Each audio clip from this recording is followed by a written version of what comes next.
Call the January 16th board meeting to order. First on the agenda is the pledge led by Board Member Tammy Sharp tonight.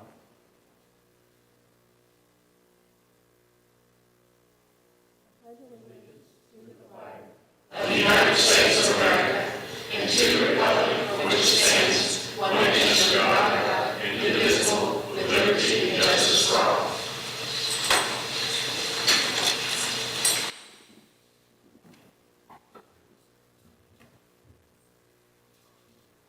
Okay.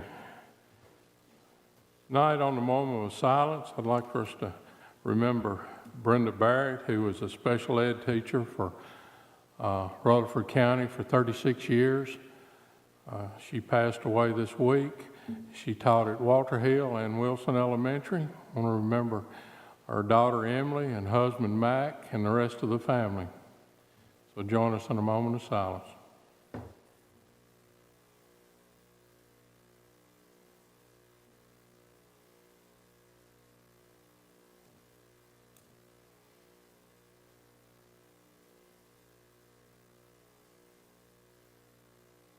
All right, thank you. All right, approval of the agenda. Have a motion? So. Thank you. Second. Thank you. All in favor say aye. Aye. Opposed? Okay. Next be approval of the consent agenda. Move we approve, Mr. Chairman. Thank you, sir. Second. Have a second? Second. Thank you. All in favor say aye. Aye. Opposed? Okay. Go on here. Tonight we need to move item number 14, 1 and 2 up. Mr. Bodridge needs to leave us early tonight. So if there's no objections, we'll start with 14. All right, it's the financial matters found on tab 5, the budget amendment for additional clerical position for the attendance office. And we budgeted this, the board approved this earlier. This budget amendment is for 1/2 of the fiscal year salary and benefits for one additional clerical position in school attendance office to be funded from the realized mixed drink tax revenue over original budget amounts. This position is the first new clerical position for the attendance office in over a decade and is greatly needed due to the increased workload in this department, as well as the need to have time to train new staff and current staff retirees. All right, before we go to the motion, I'd like for Doug to kind of go over the drink tax and tell them how that works. We're increasing, with this budget amendment, we're increasing the budget amount to true it up to what's, be more accurate with what's actually coming in this year for mixed drink tax for the school system.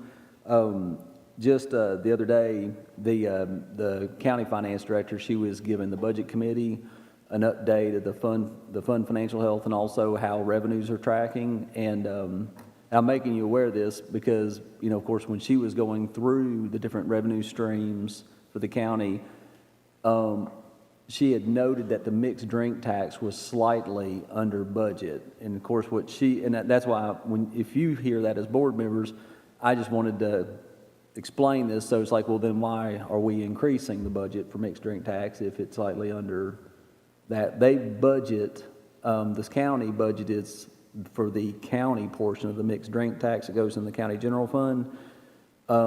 They budget accordingly.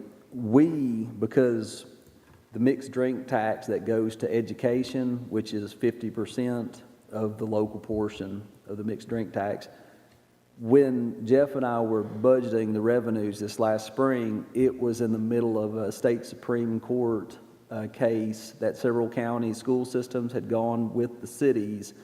They were contesting over how the mixed drink tax in counties with a city and county school system should share that mixed drink tax for education purposes.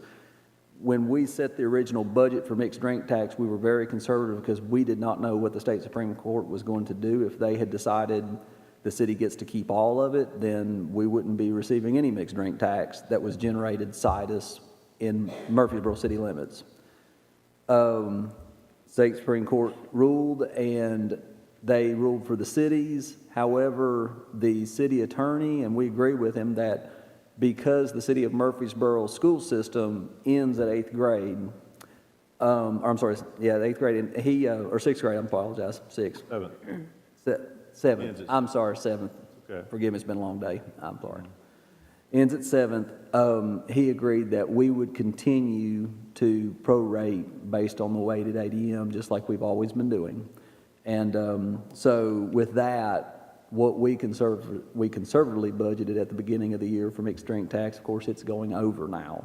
So this budget amendment will just true that up and provide funding, growth funding here for this additional position for the attendance department. And I hope I didn't make that as clear as mud. It's very clear. Thank you. Thank you. Okay. Okay, this motion says, motion to budget for one full-time equivalency clerk in the school attendance department for the remainder of the fiscal year 1920 as presented. Okay, any questions, comments? Have a motion? We've got a motion. So moved. Thank you, sir. Second? Second. Thank you. All in favor, say aye. Aye. Opposed? Motion carries. Okay, second part there. All right, this next part is a budget amendment for the additional expenditures of the comprehensive coordinated early intervention services, which is tied to our disproportionality. This budget amendment for additional software and training expenditures and the true-up payroll budget line expenditures at no additional positions for this line item. And this is a federal mandate. The funding will come from the reserve grant, reserve money that we set up earlier in the fiscal year in the general purpose fund. The balance from previously approved transfer of federal funds. I think if you look on that tab there, you'll notice the line items there, the money being moved around. It was set aside because at that time we did not know how we would use all of it, but now we've already, if I'm looking at this correctly, the expenditures are somewhere around 1.2 now. Is that correct? That's correct, sir. And we want to move more over there to cover for additional training and software. Motion to approve budget amendment for this item, federal mandate, as presented. So moved, Mr. Chairman. Thank you, sir. Second? Thank you. Any questions? We are tallying our federal mandates. We are keeping a tally of our federal mandates, right? Yeah, we are. Yes, ma'am. Because several legislators have asked us for that information. On this one here, we're going through an appeal for this past year because it's running a year behind. Right now, it's still, we haven't got the information on it. We did decrease our number over the previous year, and we hope to get some good information back soon. We need to get some good information back soon. Okay. Have a motion and a second. All in favor, say aye. Aye. Aye. Opposed? Motion carries. All right, let's go back to number 8. Spurlock. This is the National Federation of High School Network proposal, making sure we're all on the same, yeah, okay. This is what Mr. Tackett talked about, the Rockville High School, Riverdale High School, and Central Magnet School, and Eagleville School. Siegel High School and Stewart's Creek High School would like to enter into a no-cost special agreement to broadcast certain sports games on the National Federation High School Network, powered by Play On Sports, using the Pixelot camera system. Use of the equipment and support is at no cost to the schools. This contract is for 5 years. At the 4th year of the agreement, the schools will receive 10% of the revenue sharing attributed to the school's content. If the school pays a one-time fee, which they don't have to at the beginning of the contract, schools will receive that 10% revenue sharing beginning the first year. Motion to approve the National Federation of High School Networks proposal as presented. Any comments or questions? Mr. Chairman, I mentioned this the other night, and I'll mention it again. I'm not particularly crazy about this, but I did speak with Mr. Tackett. He did a lot of work on this. And it sort of appears to me that this is not in any way harmful, or I wouldn't vote for it. And it may give our youngsters an opportunity to be seen by other people or people that cannot get to the game, even people that are distant from the game site, or it's not just games that they carry. And they had a choice, and I was big on them having a choice. So I did table it. I think everybody voted for it, but I think it was my motion. But I'd like to move for approval of this, and I think this will work out okay. So that's my motion, Mr. Chairman. Thank you, sir. And have a second? Mr. Chairman, can I ask just, I'm probably going to vote for it anyway, but are we going to pay the $1,000 up front to begin? How is that going to fall? Because the motion says, That's the $1,000 up front is at the discretion of the school. They don't have to do that. okay, so are they going to do that, or, I'm not privy to which ones are going to do it or aren't going to do it. If they do it, it would be coming from some kind of athletic fund that's set up in the schools. It wouldn't come from anything from us. Anyone else? Okay, got a motion to approve. Do we have a second? Second. Thank you, sir. All in favor, say aye. Aye. Opposed? Motion carries. Stewart Creek High School hitting facility. Okay, Stewart's Creek High School hitting facility booster club approval. Stewart's Creek High School's baseball and softball teams have completed the necessary steps to form booster club with the purpose of raising funds to construct a new hitting facility for both teams. They are requesting a formal board approval to begin fundraising and planning for the project as an officially recognized booster club. Motion to approve the Stewart's Creek High School Baseball Softball Boosters Club as a recognized Rutherford County Schools Booster Club. Okay. Questions? Have a motion? Thank you. Second? Thank you. All in favor, say aye. aye? Opposed? Okay. Policy adoption. Okay, Ask Mr. Spurlock just to read the numbers tonight. Please, can I read them all? You can read all the numbers. No, all the numbers. Okay, I can do that. All right, the following are recommended for adoption by the Policy Committee. These policy changes, beginning with Policy 1.703, Policy 1.806, Policy 1.802, Policy 3.201, Policy 3.500, Policy 3.600, Policy 4.100, Policy 4.201, Policy 4.501, Policy 4.6041, Policy 4.606, Policy 6.404, Policy 6.300, Policy 6.309, Policy 6.402, Policy 6.600, Policy 6.03, policies for consideration, Policy 4.211, Policy 4.604, and Policy 5.602. Motion to approve the above changes as recommended by the Policy Committee on first reading. Have any comments or questions? Have a motion? Move to approve, Mr. Chairman. Thank you. Second? All in favor, say aye. Aye. Opposed? Motion carries. Job descriptions. All right, this is for information only. What we're currently working with is our PD specialist actually is also title, which is kind of prohibiting her from actually doing or setting up enough PD for our teachers and administrative staff. So what we are doing is her days stay the same. We're just requesting to take some of her duties away from her, the title away from her, since we're paying her out of our general purpose fund and not title funds. Take those duties away from her and shift them over to the two federal program specialists. What we would be doing there is adding an additional 20 days to both of their contract. The fiscal impact will be around $22,000. Now, while we're on that, I'd like to give a shout out to our instructional department, specifically Ms. Lehman, who's our PD specialist.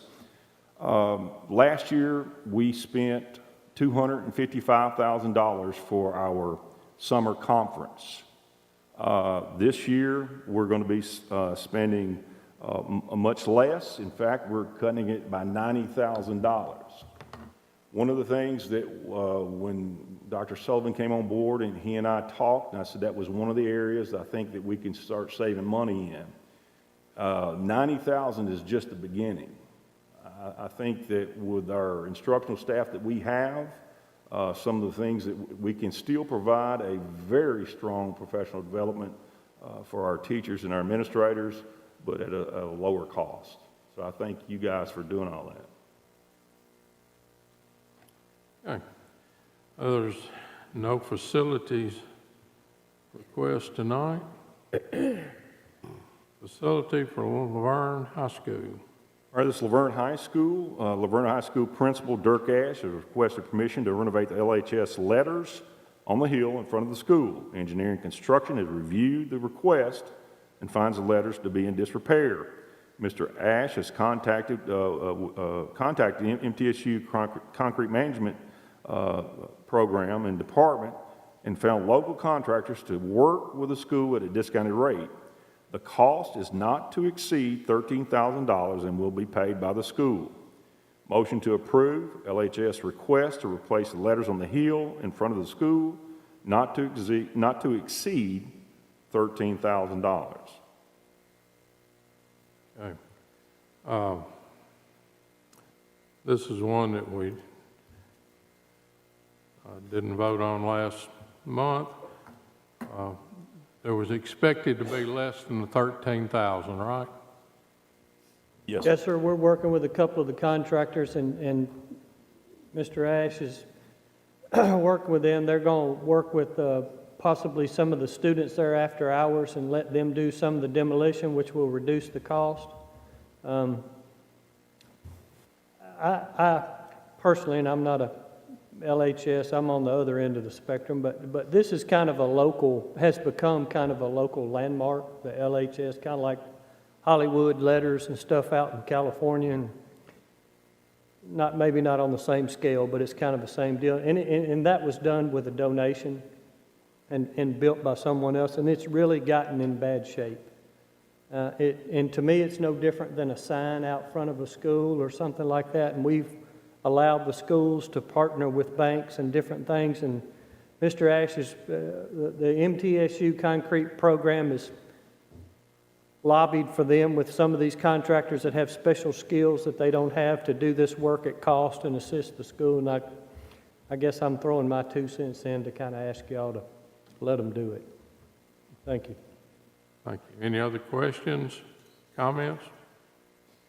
Okay, we have a motion to approve. Move to approve. Thank you, ma'am. Second? Second.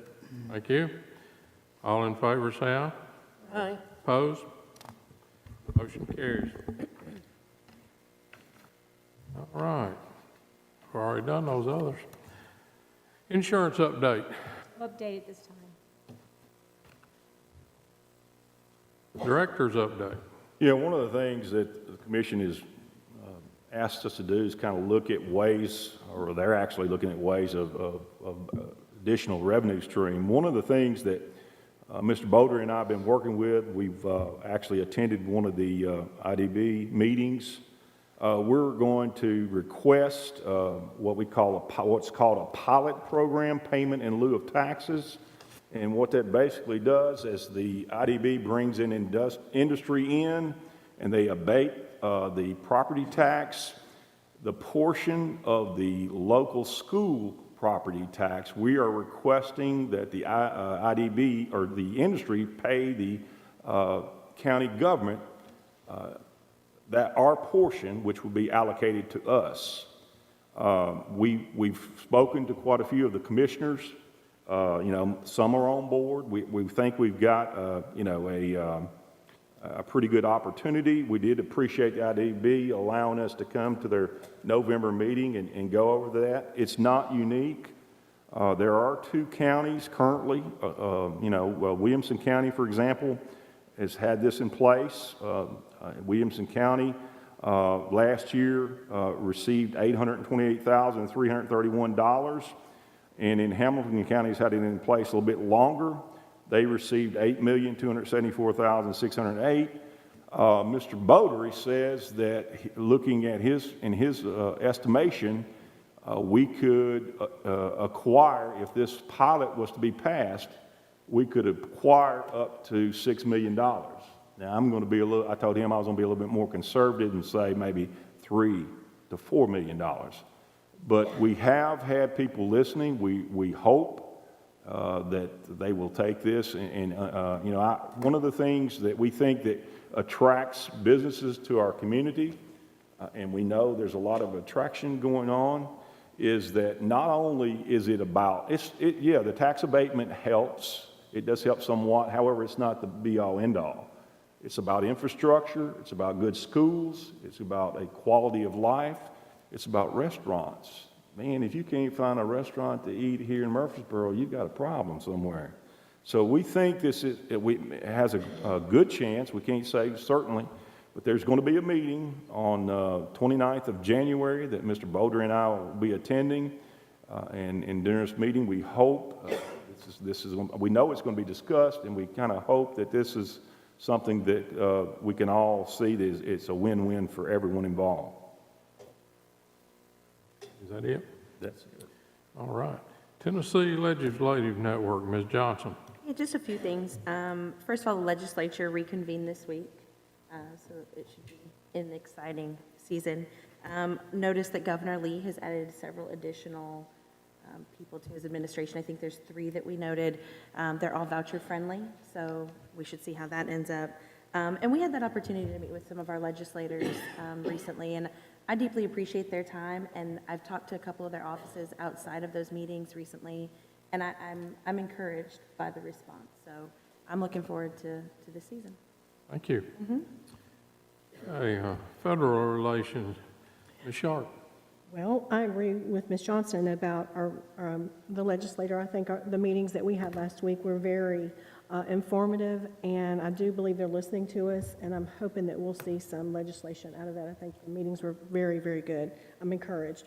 I have booked my flight and hotel for the federal level meeting that we're having February 2nd through 5th. In D.C., we will be focusing on IDEA, teacher recruitment and retainment, and safe schools. So I'm in the process now of booking appointments with some of our federal level reps. So next week when we come back, I will fill you all in on that. Thank you. Okay, general discussion. Anyone have anything? Okay. Just remember, we've got an executive session after this meeting. Okay. There's nothing else. We'll be adjourned.